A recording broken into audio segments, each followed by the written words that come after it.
introduction to the topic, diabetes mellitus is a major health challenge worldwide.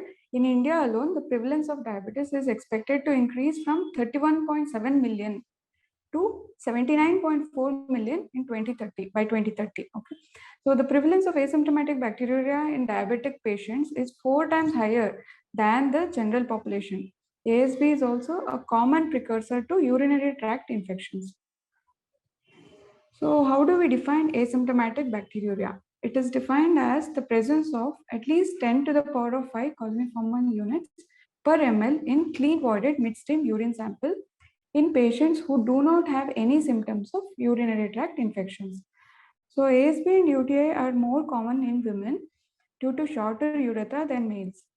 After menopause, a decline in circulatory estrogens causes it puts women at more risk compared to the male and makes them more vulnerable for bacteriuria. The diagnosis of asymptomatic bacteriuria is considered when a patient who undergoes screening for routinely for urine culture for some other disease or in asymptomatic patients in whom they don't have any symptoms of urinary tract infection. It has been proposed that transient bacteriuria merely reflects colonization of the urinary bladder without any tissue invasion. And it is also proven that asymptomatic bacteriuria can progress on to the symptomatic infections with pyuria over time. In general, however, there is a little evidence that routine treatment of positive cultures is required, except during pregnancy, children, patients with kidney transplantation, and elderly bedridden patients. It is suggested that in diabetic patients, glycosuria favors the growth of pathogenic organisms and causes asymptomatic and symptomatic UTIs. Emphysematous complications of UTI like emphysematous pyelonephritis, cystitis, bacteremia, perinephric abscess, and renal papillary necrosis are all common in diabetics. Hence, whether ASB requires treatment or not is still a question of debate, especially in patients with type 2 diabetes mellitus. Current guidelines, which is IDSA guidelines published in 2019, clinical practice guideline for the management of ASB, they do not recommend the treatment of ASB among type 2 diabetic women. However, the guideline states that there is a need for further study to analyze the effectiveness of treatment among women with type 2 diabetes mellitus. So our research question was based on this, that if we give a guided therapy, antibiogram guided antibiotic therapy for asymptomatic patients, are they going to improve, or is it going to prevent any further complications of asymptomatic bacteria like UTI and bacteremia? So methodology of the study was conducted on 250 women with type 2 diabetes mellitus with no symptoms of UTI, including both OPD and inpatients presenting at Victoria Hospital.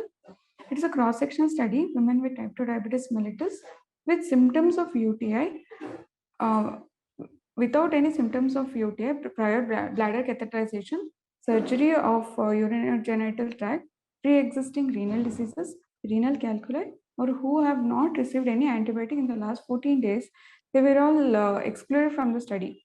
So it was only the asymptomatic bacteriuric patients aged more than 18 years and patients who are willing to give informed consent were included in the study. Women with type 2 diabetes mellitus with no symptoms of UTI were investigated with investigations like fasting blood sugar, postprandial, HbA1c, urine routine microscopy, and urine culture sensitivity. Antibiotic sensitivity testing of the isolated strains were done by Kirby-Brown disk method. And the presence of ASB was studied, and their antibiotic sensitivity pattern was also analyzed. SPSS version 20 was used for statistical analysis. Data was entered in the Excel spreadsheet. Data was analyzed using descriptive and analytical statistics. Level of significance was set at 5%.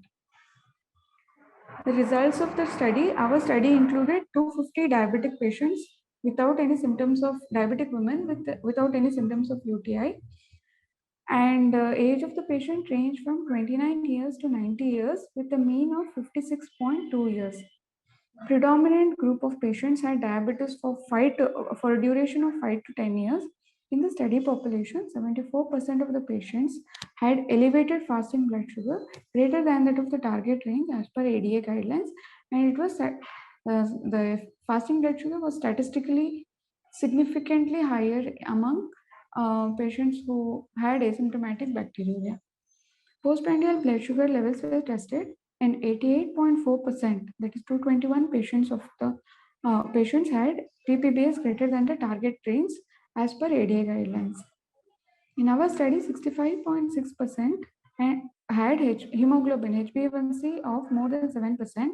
They had uncontrolled diabetes, and 34.4% had HbA1c less than 7%. So, as in this slide, we can see the baseline characteristics of the study population. Most of the population belong to age group more than 60 years, and the duration of diabetics, most of the diabetics were belong to the duration of 5 to 10 years diabetes duration. And fasting blood sugar was more than 190 in 122 patients, which accounted for 48.8% of the study population. And postprandial blood sugar was in the range of 251 to 350 in 94%. Majority of patients had ppbs values more than 250. HbA1c, it was uncontrolled diabetes, that is HbA1c was more than 7 in most of the patients. Only 87% had 87 of the 87 patients, that's 34.4% of the patients had HbA1c less than 7. So among culture positive, we screened the patients for urine culture, and urine culture was positive in 39 patients out of 250 patients in our study. Mean age of urine culture positive patients, ASP patients, were 54.51 years. So as in the slide, we can see that the fasting blood sugar FPS in ASB positive cases, mean FPS was 238.54 milligram per deciliter, and the ppbs in ASB positive patients were 296.41 milligram per deciliter. So we found by this study that fasting blood sugar were comparatively higher in ASB patients compared to the control group, and it was statistically significant. And most of the patients had HbA1c which was uncontrolled. ASB patients had uncontrolled HbA1c of more than 7%. So if we look at the distribution of study subjects according to the urine culture was positive in 43 patients out of 250, which accounted for 17.2% of the study population. And we also did a culture sensitivity pattern of the culture positive cases, which showed that the E. coli was the most common organism, which was seen in 23 patients out of 39 total patients, which accounted for 58.97% of the total cases. The second most common organism was Klebsiella. So E. coli was the most common organism, followed by Klebsiella, followed by Pseudomonas. Pseudomonas was also one of the most commonly grown organisms. So when we studied the antibiotic sensitivity pattern of these organisms, uh, positive cultures, it was seen that routine antibiotics what we use, the fluoroquinolones and nitrofurantoin, cotrimoxazole, most of the asymptomatic bacteriuria were resistant to these organisms, especially for fluoroquinolone groups of antibiotics. It was most sensitive for amikacin group, followed by cephalosporins and penicillin group of antibiotics. So urine sample of 17.2% of the patients was positive for organisms. On further evaluation, 15.6% had positive bacterial culture. The rest of the patients had fungal culture, candida growth. Among women with type 2 diabetes mellitus with ASB, the mean age was 54.51 years. Standard deviation was 13.37 with p-value of 0.366, suggesting no statistical significance between ASB positive and negative cases. There was a significant association of ASB with HbA1c and FPS, but ppbs was not significantly associated with ASB among women with type 2 diabetes mellitus. Although mean FBS was higher among both the groups of women with type 2 DM, it was comparatively more elevated with ASB than without ASB, and it was statistically significant. And similar results were also seen with HbA1c. That is, HbA1c in ASB positive patients was the mean HbA1c was 9.63, whereas without ASB it was 8.42. In our study, it was found that 64.1% of the ASP positive cases were sensitive to amikacin, 59% showed sensitivity to nitrofurantoin among tested antibiotics. Resistance pattern of the organism was studied, which showed that 79.5% of the ASP positive cases were resistant to fluoroquinolones, which is one of the routinely prescribed antibiotics, and 71.8% of ASP positive cases were resistant to both penicillins and cephalosporins. The frequency of ASB among women with type 2 diabetes mellitus was 15.6% in comparison with the other studies. It was significantly more common among patients with poor glycemic control with HbA1c more than 7%. E. coli was the most common organism isolated, followed by Klebsiella. Coming to discussion, asymptomatic bacteria was significantly more common among patients with poor glycemic control, which was consistent with other studies. E. coli was most common organism isolated in our study, followed by Klebsiella. Few studies reported the predominance of Klebsiella cons and Enterococcus faecalis in their studies.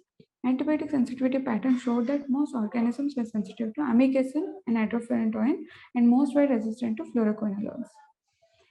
In view of various factors such as emerging drug resistance, variable drug susceptibility pattern in different geographical areas, and changing prevalence of neuropathogens in ASB cases, antibiotic therapeutic trials should be formulated based on the antibiotic susceptibility results.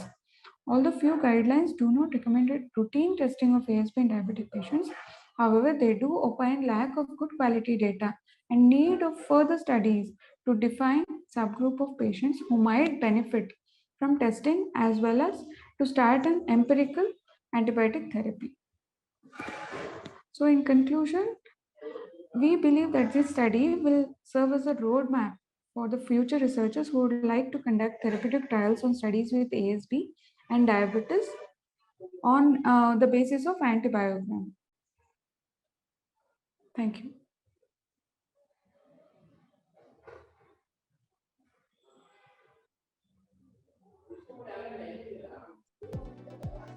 Thank you very much, Dr. Meghana, for this